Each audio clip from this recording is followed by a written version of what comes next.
Welcome back to the Chinese Revolution. Last episode, Sun Yat-sen's 3 Principles of the People was described. Now it's time to discuss the birth of communism in China. Hello, and welcome to the Chinese Revolution podcast.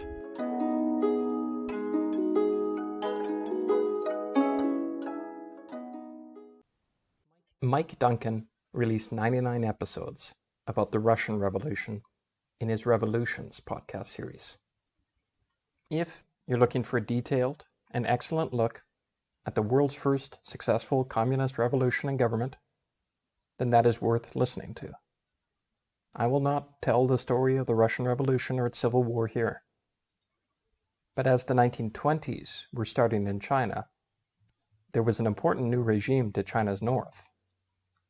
The last Russian Tsar was dead. The Russian Empire had been overthrown in a communist revolution led by Vladimir Lenin. And the communists were close to winning the civil war there. Karl Marx, the intellectual co-founder of communism, wrote many books.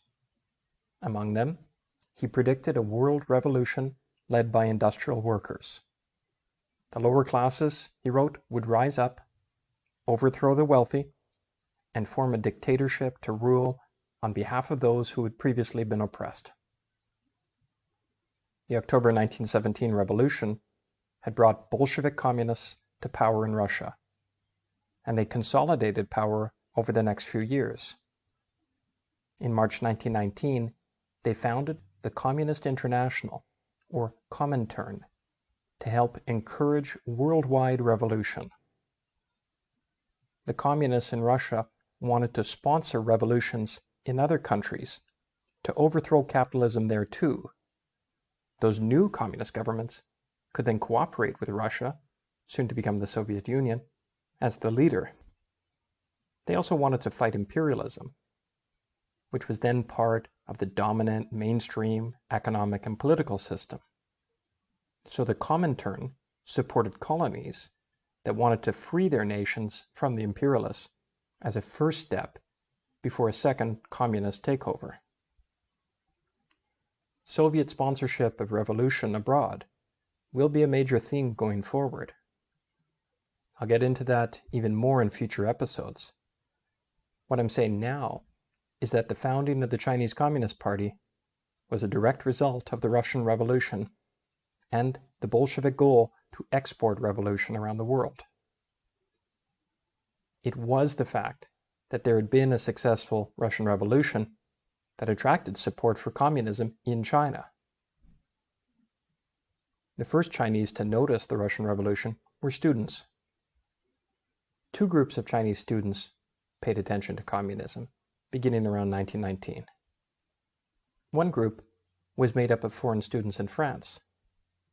The second were students in Beijing, especially at Peking University. In both cases, we might have Cai Yuanpei to thank. He was the first Minister of Education of the Republic of China. He was an important part of a decision to send thousands of Chinese students to France. He himself had studied in Germany the previous decade. He had also been an early supporter of Sun Yat-sen's Revolutionary Alliance. Cai decided that he was better suited to academia than revolution, so he pursued further studies in Leipzig, Germany, instead, and became an important supporting actor. Cai enabled thousands of Chinese students to go to France. There, like Zhou Enlai, they picked up on the developing news of socialism and communism in Europe during the First World War and tracked the developments of the Russian Revolution in 1917. Already in 1912, they had founded a student worker group in France, although then they were more influenced by anarchist than communist ideas. By 1921, they had a student workers association and a Chinese socialist youth group. They had posted the Communist Manifesto. They then became the French section of the Chinese Communist Party, and before it disappeared in 1923, had 500 members, which was more than the party membership in China at that time. Many future leaders in the People's Republic of China, including Premier Zhou Enlai, were among its members. There were also some Chinese communists studying in Germany around the same time, who also later returned to China. Closer to home, after his term as Minister of Education ended under Yuan Shikai, Cai became Rector of Peking University. You may be wondering why I call it Peking University when I've been referring to the city as Beijing during this series. I've heard people even today refer to that institution as Peking University. So for that reason, I still use that term. At that university, Cai allowed considerable freedom of academic thought. His words were, "Regardless of what schools of academic thought they may be, if their words are reasonable and there is a cause for maintaining them, and they have not yet reached the fate of being eliminated by nature, I would let them develop in complete freedom."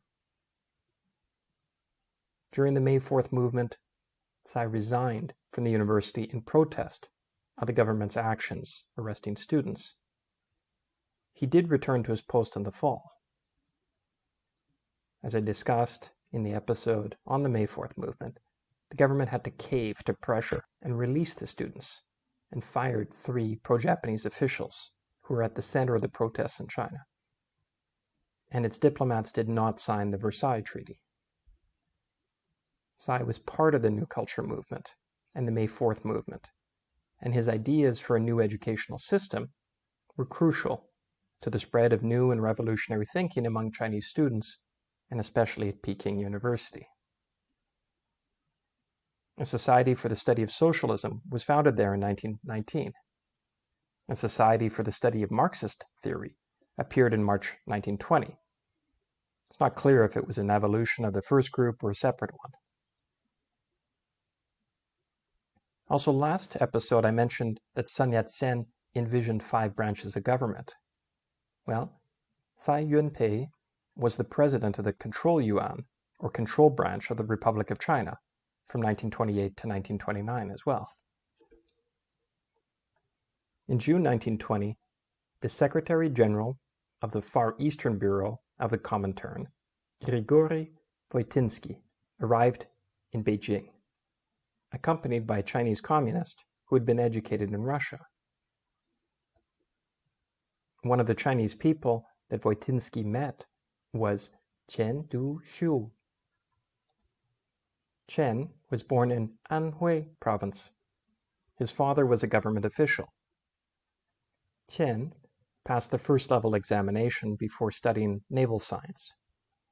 He studied abroad in Japan from 1900 to 1902 and joined the Chinese Youth Society there. When he returned to China, he lived in Shanghai and worked on the Anhui Vernacular Magazine, one of those publications that wrote in spoken rather than classical Chinese. He then returned to Japan and lived in France for 3 years until 1910. He wrote an article called France and Contemporary Civilization that showed his love and admiration for France.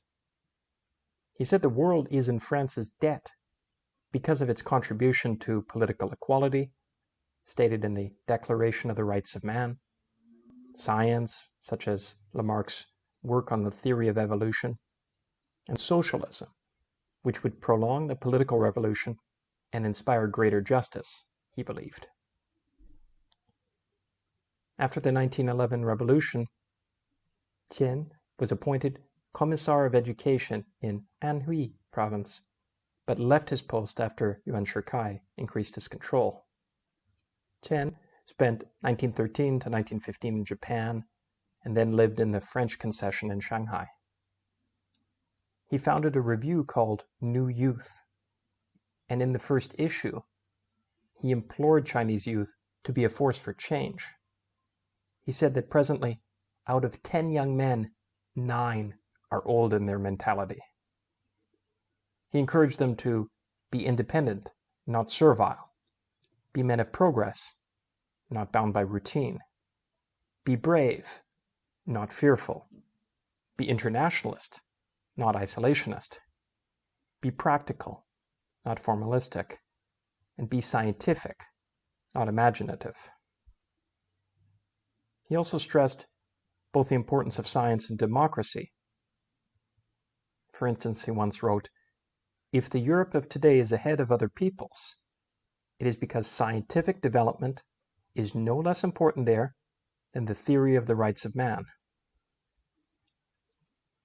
Chen joined the arts faculty at Peking University. In May 1919, his journal, New Youth, published a special edition on Marxism. It included an article from Dazhao called "My Views on Marxism." Chen was jailed that year for distributing writings, and his activities and arrest during the May 4th movement added to his reputation. New Youth had to stop publishing for some months that year because of Chen's time in prison and disruptions from the May 4th movement and government reactions. Upon his release, he founded the New Youth Society, and when he took an education role in Guangzhou, a group was also founded there. But Chen's views then were not strictly Marxist. He seemed interested in a variety of concepts and ideas. For instance, the stated goals of his New Youth Society, published after the May 4th movement, included these phrases: "We believe that in a true democracy, political rights should be shared among everybody. And even though there may be limitations, work rather than possessions should be the criterion. We will never join any party that supports the interests of the minority or of one class and does not work for the happiness of society as a whole." With these words, Chen sounds more liberal than communist. Yet Chen was an important contributor to the founding of the Chinese Communist Party and was elected as its first Secretary General, which we'll get to shortly. But his variety of views might help explain why he was later removed from that position and then expelled from the Communist Party. He died in 1942 in Chongqing, which was Chiang Kai-shek's nationalist capital inland during the Second World War. By the end of 1920, there were branches of a socialist youth corps in Shanghai and Beijing. A weekly paper called The Voice of Labor was being published out of Beijing. A monthly magazine, first called Labor Circles and then The Communist, was published out of Shanghai starting in the fall of 1920. A group in Guangzhou published The Voice of Labor there too. Small groups were also forming in other cities like Wuhan and Changsha. Another important contributor to the founding of the communist movement in China was Dazhao. Li was 9 years younger than Chen. Born in East Hubei, then called Zhili province, he came from more humble origins and was raised by his grandfather. He came of age when the government entrance examinations were abolished, and he studied at the Beiyang College of Law and Political Science in Beijing in 1907, and then in Japan for about 3 years during Yuan Shikai's presidency. He was a nationalist, critical of Yuan and of Japan's 21 demands. His first political writings were about rejecting those demands. When he returned to China, he lived in Shanghai and then Beijing, and joined the New Youth publication, founded by Chen. Cai Yuanpei then appointed Li as director of the Peking University Library, and then made him a professor of history. He held both positions at the same time. Li collaborated often with Chen on publications. He too encouraged Chinese youth to turn against tradition and Confucianism. He saw them as impediments to China adopting Western political and moral ideas. It was Li who picked up on the importance of the Russian Revolution and introduced China to Marxism in the New Youth publication in May 1919. The May 4th movement was another important influence on Li, pushing him in the direction of communism. Li also began writing against colonialism and blamed it for the First World War. He had become radical by the end of 1920. For instance, he wrote, "All the evils of the present Chinese society come from its family system." He also defined class struggle and encouraged students to get closer to the peasants and to share their work. He wanted students to understand them better and to learn from them. In July 1921, the first Congress of the Chinese Communist Party was held in the French concession in Shanghai. Even though they had freedom of assembly in that foreign territory, they still were worried about police infiltration and soon relocated to a boat on a nearby lake for more privacy. 12 Chinese communists were present, along with a delegate from the Comintern, a Dutch communist, Henk Sneevliet. The 12 Chinese represented 7 regions in China and were said to be there on behalf of 57 party members. Li was there as part of the Beijing group. Chen was not there, but was a member of the Shanghai organization and might have founded it. He might also have founded the Guangzhou group. Mao Zedong was one of those founding Chinese communists at the meeting. He was 28 years old and representing his Hunan province. Mao was not elected to any national position at the first meeting. Chen was elected Secretary General, even though he was not present. And 3 were elected to the first executive. One of those 3 was Li, and he was in charge of propaganda. Li would become a martyr of the party in 1927, when he was killed by the Manchurian warlord, who was mentioned 2 episodes ago.